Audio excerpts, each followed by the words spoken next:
I'm Ben Wattenberg. On this edition of Think Tank, we will talk one-on-one with social critic and economist Thomas Sowell of the Hoover Institution.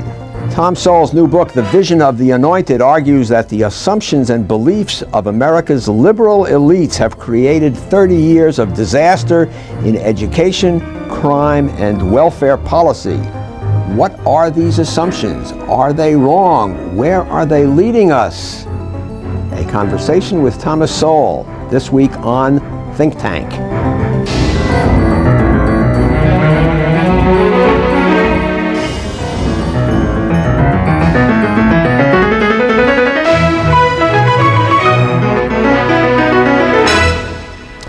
Joining us today is Thomas Sowell, a senior fellow at the Hoover Institution at Stanford University. He is the author of many books that have cast a critical eye at American society, including Inside American Education and Race and Culture. His latest book, The Vision of the Anointed, Self-Congratulation as the Basis for Social Policy, has been called a broadside against the received wisdom of America's elite liberal intelligentsia. Tom Sowell, why don't you start out and tell us what the Vision of the Anointed is about? What is it? Well, it's a vision that the problems that we see in the world are due to the fact that other people are just not as bright or as compassionate as they are. And that there are all these solutions out there waiting to be discovered, and that they have them. And that these solutions are to be imposed upon the rest of us by the power of government, through taxation or in other ways. And what's really crucial about it is that their passion is so much greater than the passion on the other side, largely because what they have involved is more. Who is the they? Oh, the media elite, the academic elite, political elites. And the reason we can talk about their vision, even though they obviously vary in their opinions, is that the basic set of underlying assumptions about the world are very similar. And because these assumptions are the prevailing assumptions, the need to find evidence for them or to offer proof is much less. If something happens, they'll explain it in a way which will fit that vision. For example, when they find that prenatal care is less among blacks than among whites, and that infant mortality rates are higher, they immediately assume this is because of society's neglect, and therefore if only the government will step in and provide more prenatal care, that problem solves itself. But in reality, other groups have even less prenatal care than blacks and don't have any more infant mortality than whites. But they don't ever get to that second stage, because once they've seen something that fits their conception of how the world works, that's sort of the end of it. Let me go back to that idea of who the they is. Mm-hmm. I mean, in your cosmology, are these liberals? Is that what they are? Yes. You have the New York Times, the Washington Post, Harvard, Stanford, the Edward Kennedys, all the usual suspects. Mm-hmm. Let me... but it's more than those particular people, because this mindset goes back at least 200 years. Who does it start with? What is? I don't know where it starts, but you can find it in the 18th century. If you read William Godwin, Inquiry Concerning Political Justice in 1793, you have the whole vision laid out just as it was in the 1960s. But the 1960s were a crucial point, because that's when this vision became dominant. This sort of arrogant vision that we know best. Oh, yes. And don't even have to subject it to normal forms of proof. Oh, absolutely not. Absolutely not. Let me read you something that Speaker Gingrich wrote in his book, To Renew America. He said, since 1965, there has been a calculated effort by cultural elites to discredit this civilization and replace it with a culture of irresponsibility that is incompatible with American freedoms as we have known them. Mm-hmm.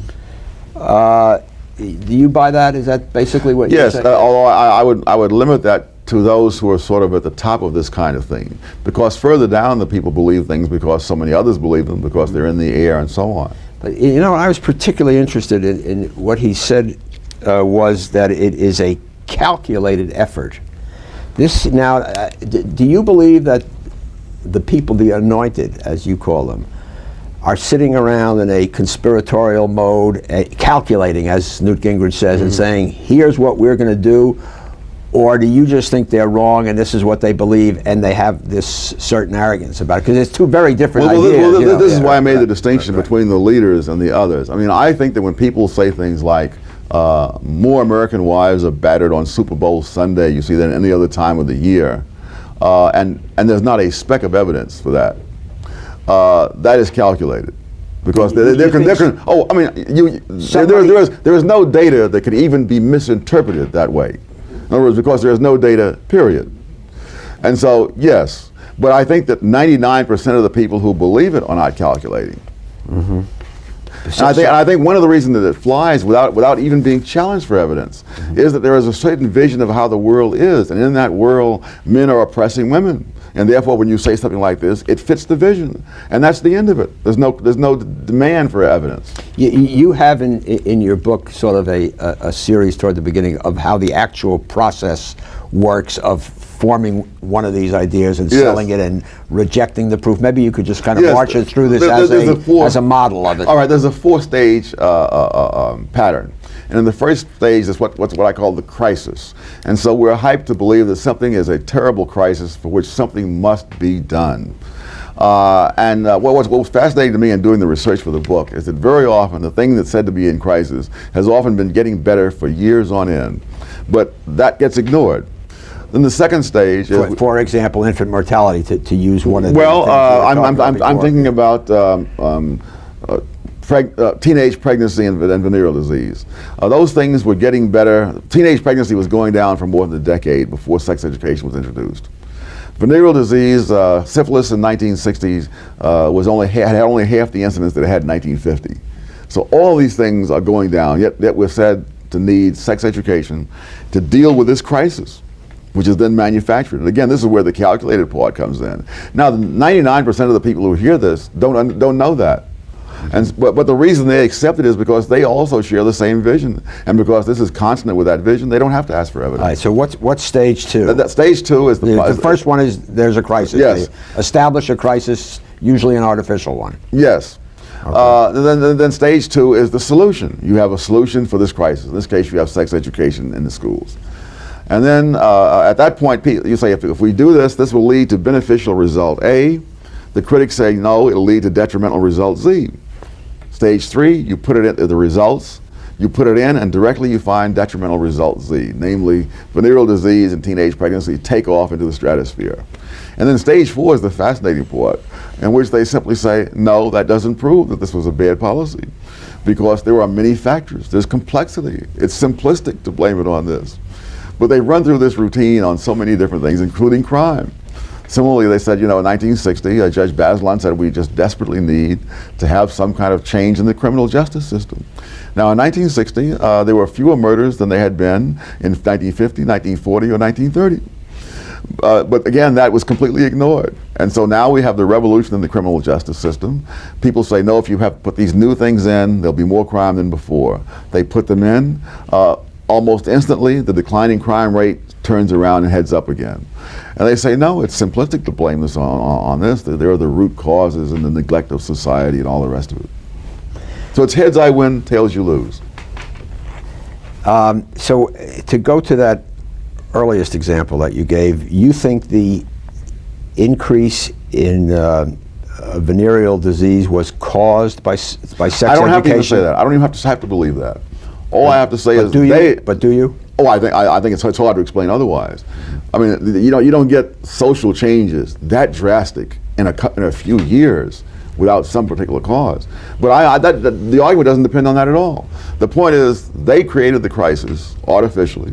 The evidence shows there was no crisis, but they would not even subject it to any empirical test. If they want to show some other factor came in and really caused this, I'm happy to hear that. Now, why would a group of liberal intellectuals or politicians or media stars or whatever, why would they sit around and decide to dismember or dilute the criminal justice system if they thought in advance that it would raise the amount of criminality? Oh, they didn't think that, but the point is... They just thought wrongly that it would help Yes, but it would also give them an enormously larger role than they had before. I mean, a judge who just sits there and applies the laws that have been passed by the legislature has a very minor role. But if he takes the expansive judicial activist role, then of course he's on the leading edge, and he can look for the hosannas and all the rest of it from the sideline. How does this play out in the realm of something else you have written about, which is affirmative action? Exactly the same How does thing. that process? What's the 1, 2, 3, 4 on that? I haven't worked it out like that, but certainly there is no interest whatever in finding out empirically whether things have been made better or worse for minorities as a result of this program. And in fact, if you bring them up evidence, they'll say, but things would have been even worse had we not done this. Similarly with the war on poverty, you can show how dependency on government was going down, poverty was going down before this program was ever put in. And within a few years, dependence on government was going up, and after a few more years, the absolute number of people in poverty was going up. Yeah, I read that in your book, but the absolute number of poverty is not the data. The relevant data would be the rate of poverty. And the rate of poverty, in fact, in the 1970s, I worked for President Johnson, so we have to establish there. So I mean, the line we took was that during the 1960s, during the Kennedy-Johnson administration, poverty did in fact go down sharply. And then the rate since then, not the absolute number because the country has grown larger, the rate has sort of bounced around at about flat, somewhere between 12 and 15%. Yes, but don't forget, this was sold to the country not on the grounds that if you transferred money from A to B, that B would have more money. That was not the argument. The argument was that dependency would be reduced, that you would, quote, invest in people, as Bill Clinton is now saying, now that people have forgotten what was said in the 60s. This will then, you give them job training and all those kinds of things, parenting skills, the whole bit. And this will then be an investment that will pay off in the future because there'll be fewer people dependent upon the government than there were before. And I go through a great number of people from John F. Kennedy to Lyndon Johnson, the New York Times, again, all the usual suspects. Said all these things. Lyndon Johnson was not a usual suspect, Tom. Well, he was the primary suspect. All right. But the fact is that was never tested. And when there were all these wonderful retrospectives held down in Texas and other places about this, the first order of business is to evade the criterion that they themselves set up when they set this out. And so no matter what happens, if it's a failure by the original criterion, then we just find another criterion by which it will be a success. Well, let's just examine that for a minute. I have a friend of mine from those old White House days was listening to, again, Gingrich shortly after we had this great Republican revolution in 1994. A great meaning huge, not necessarily wonderful. We shall see about that. And he kept hearing Newt Gingrich use the word opportunity. This conservative opportunity society, we have to provide opportunity. And I was talking to him, I said, you know, Gingrich uses that word opportunity almost as much as Johnson did, which is what you're saying, that was the rhetoric. It was called the OEO, was the Office of Economic Opportunity. Yes. That's what it was. Now, so if liberals were talking about opportunity, and now conservatives are talking about opportunity, and I'm sure you're for opportunity.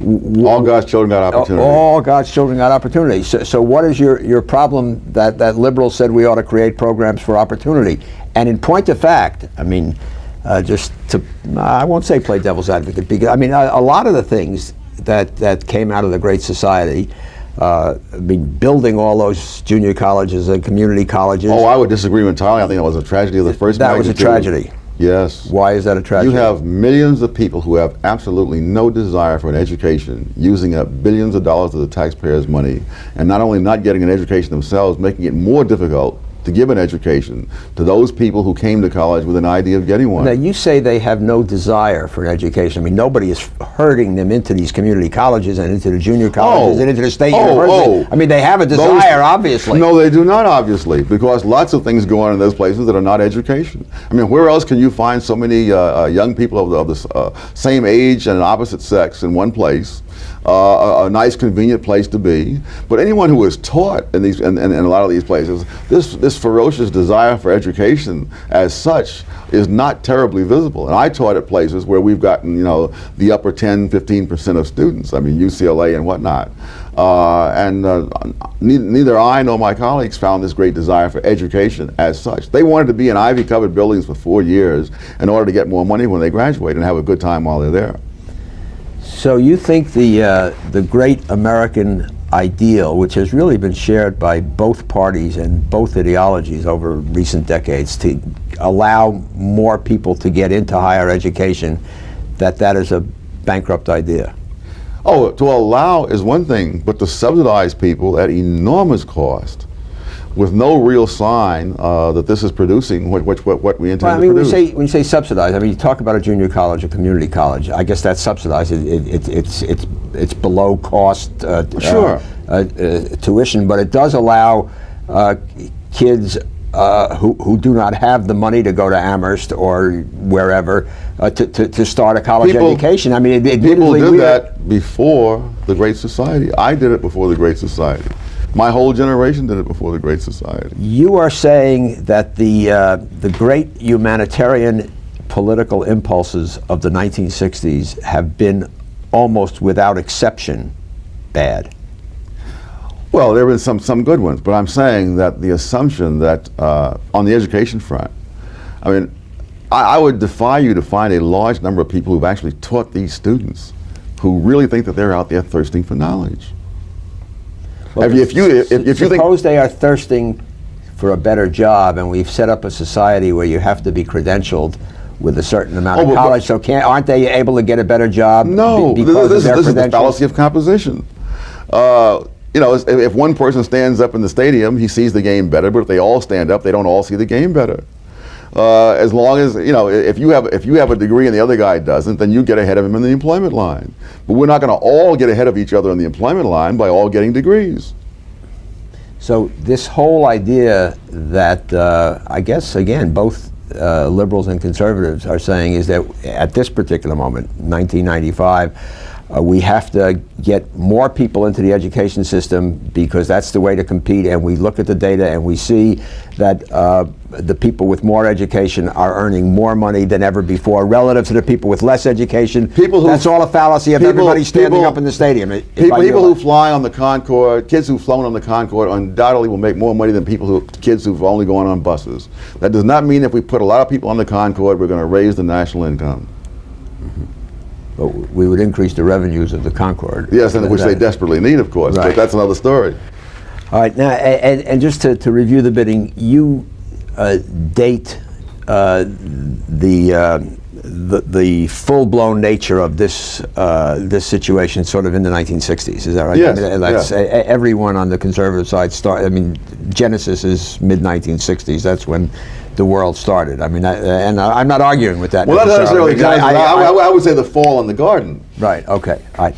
Now, since the 1960s, the United States of America has won the Cold War.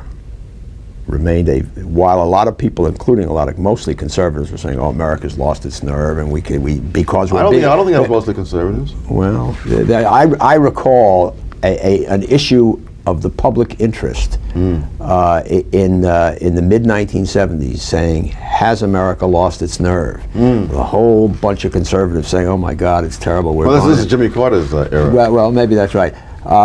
Since this terrible event 30 years ago, when the 60s dropped upon us, we've won the Cold War. We've continued to grow in affluence, in professional skills.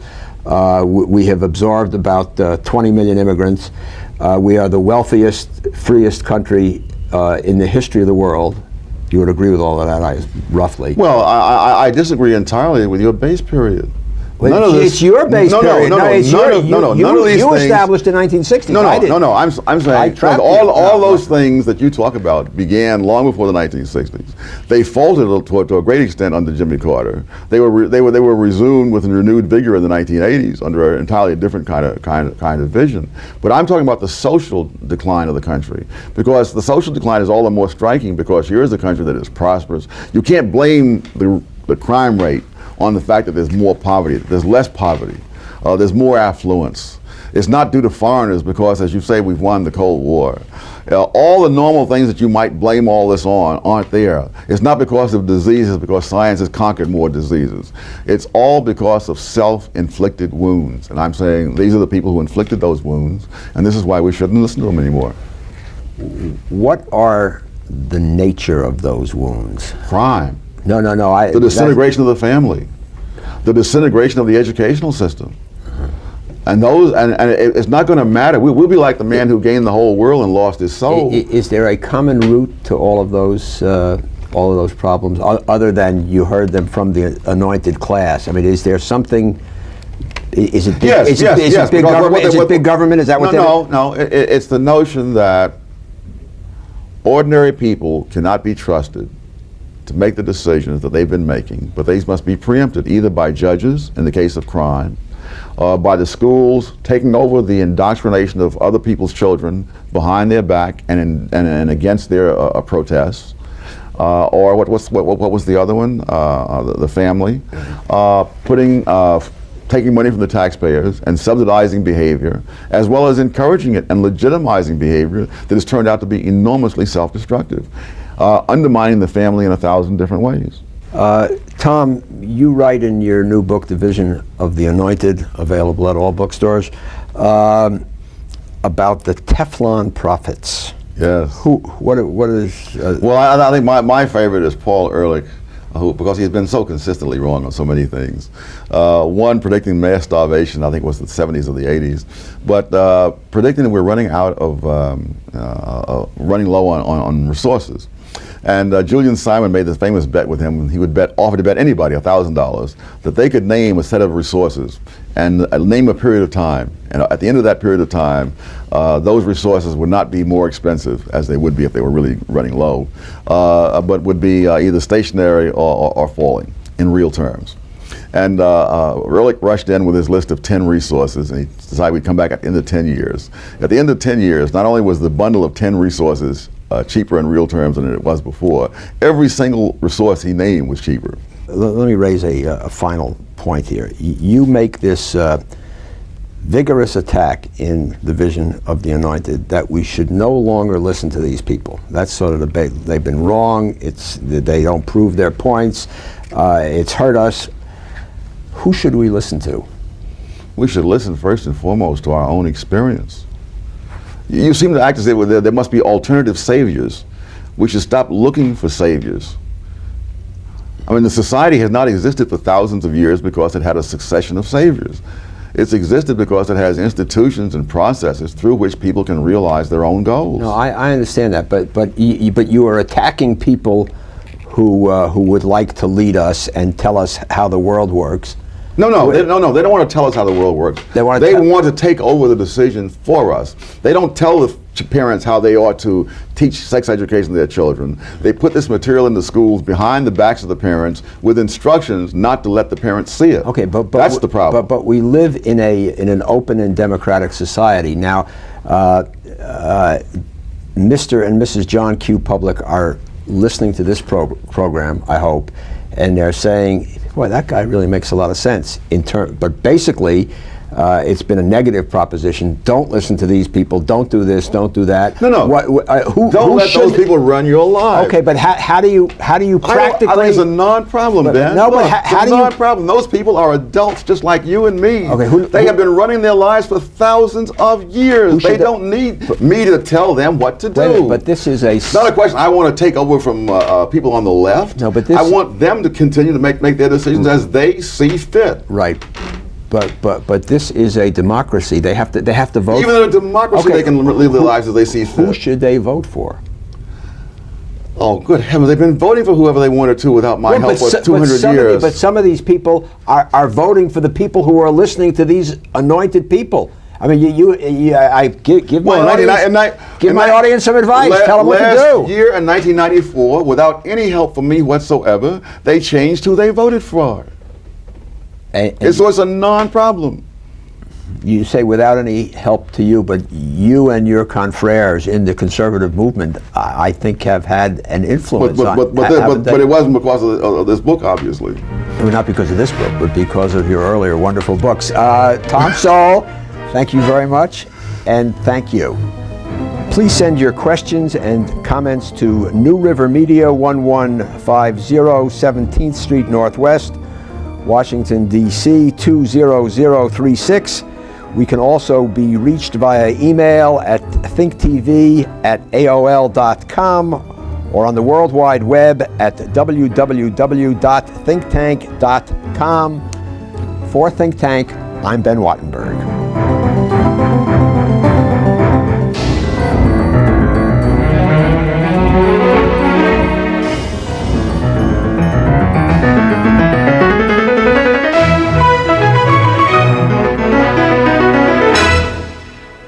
This has been a production of BJW Incorporated in association with New River Media, which are solely responsible for its content.